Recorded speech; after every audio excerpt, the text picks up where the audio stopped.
Okay, so இதை பார்க்கலாம். இப்போ இதோட கொஷின் என்ன? நீ கண்ணனையும் கூட்டிட்டு வருவியா அப்படின்னு கேட்டிருக்கோம். இப்போ இதை நம்ம எந்த டென்ஸில் கேட்டிருக்கோம்? ஃப்யூச்சரில் ஒரு ஆக்ஷன் நடக்குமா அப்படின்ட்டு கேட்டிருக்கோம். அப்போ இது சிம்பிள் ஃப்யூச்சரில் நம்ம ஆன்சர் பண்ணணும், கரெக்டாக? ஸோ இதோட ரூல் என்ன? சிம்பிள் ஃப்யூச்சரில் நம்ம பாசிட்டிவான ஒரு கொஷின் கேட்டிருக்கோம். அப்போ கொஷின் எதை வச்சு ஸ்டார்ட் பண்ணணும்? வில்லை வச்சு ஸ்டார்ட் பண்ணணும். ஸோ வில் சப்ஜெக்ட் என்ன?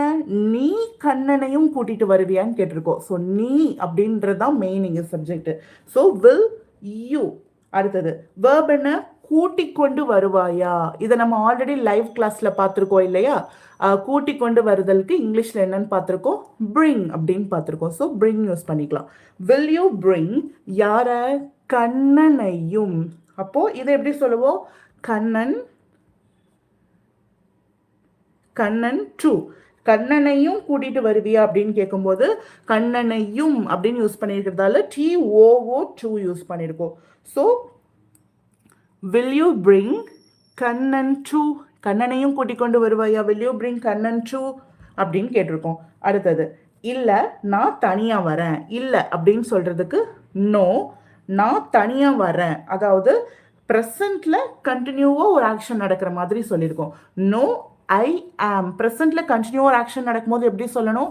ஃபர்ஸ்ட் சப்ஜெக்ட் யூஸ் பண்ணணும். அடுத்தது ப்ரெசென்ட் கண்டினியூஸோட பேர் யூஸ் பண்ணணும். ஐயோட ப்ரெசென்ட் கண்டினியூஸ் பேர் என்னது? ஆக்சிலரி வேர்ப் என்னது? ஆம். அடுத்தது வேர்ப் கூட ஐஎன்ஜி சேர்த்து சொல்லணும். ஸோ இங்க வருவேன் அப்படி சொல்றது தான் வேர்பு. ஸோ அப்போ வருகிறேன் அப்படின்றது தான் வேர்பு. ஸோ அதனால கம் யூஸ் பண்ணிக்கிறோம். அடுத்தது இப்போ நம்ம வேர்ப் கூட ஐஎன்ஜி சேர்த்து சொல்லணும் இல்லையா? ப்ரெசென்ட் கண்டினியூஸ்ல சொல்றதால. ஸோ ஐ ஆம் கம்மிங். அடுத்தது இல்லை நான் தனியா வருகிறேன் அப்படின்னு சொல்லியிருக்கோம். அப்போ தனியா வர்றதுக்கு எப்படி இங்கிலீஷ்ல சொல்லணும்? அலோன் அப்படின்னு யூஸ் பண்ணிக்கலாம். No I'm coming alone. No I'm coming alone. இல்லை நான் தனியா வரேன்.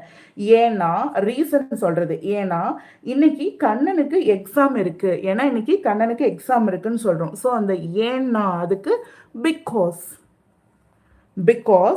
கண்ணனுக்கு எக்ஸாம் இருக்குன்னு சொல்லும்போது கண்ணன். நான் ஆல்ரெடி உங்களுக்கு என்ன சொல்லியிருக்கேன்?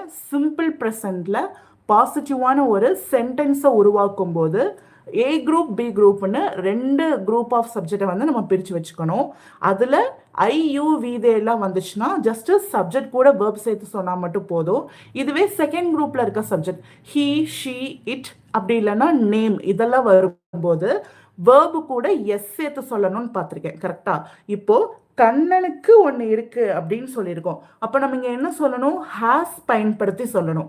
கண்ணனுக்கு எக்ஸாம் இருக்குன்னு சொல்லியிருக்கிறதால நம்ம ஹேஸ் யூஸ் பண்ணணும், ஹேவ்னு யூஸ் பண்ணக்கூடாது. ஸோ கண்ணன் ஹேஸ் என்ன இருக்கு? Exam. So Kannan has exam. என்னைக்கு? இன்னைக்கு. Kannan has exam today. Kannan ஹேவ்னு சொல்லக்கூடாது. அடுத்தது அதனால அவனால வர முடியாது. ஸோ இப்போ அதனால் அப்படின்றதுக்காக சோ யூஸ் பண்ணிக்கலாம். அவனால வர முடியாது. அவன் அப்படின்னா ஹி.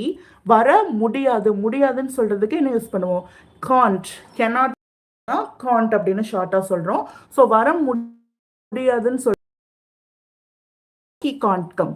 அதனால் அவனால் வர முடியாது. அடுத்த வாரம் கண்டிப்பா வருவான். ஆனா அடுத்த வாரம் கண்டிப்பா வருவான் அப்படின்னு சொல்றதுக்கு ஆனாலுக்கு பட் யூஸ் பண்ணிக்கலாம். எப்போ கண்டிப்பா வருவான்னு சொல்றோம்? நெக்ஸ்ட் வீக், அடுத்த வாரம். ஸோ நெக்ஸ்ட் வீக் கண்டிப்பா வருவான் அப்படின்னு சொல்றதுக்கு ஹீ வில் கம். வருவான் அப்படின்னா ஹீ வில் கம்னு ஃபியூச்சர்ல யூஸ் பண்றோம். கண்டிப்பா வருவான் அப்படின்னு சொல்றதுக்கு surely. But next week heel come surely அப்படின்னு சொல்லியிருக்கோம். ஸோ இதை ஒரு டைம் ஃபுல்லாக பார்ப்போமா? நீ கண்ணனையும் கூட்டிக் கொண்டு வருவியா? Will you bring Kannan too? இல்லை நான் தனியாக வர்றேன். No I'm coming alone. ஏன்னா இன்று கண்ணனுக்கு எக்ஸாம் இருக்கு. Because Kannan has exam today. ஆனால் அதனால அவன் வர முடியாது. So he can't come.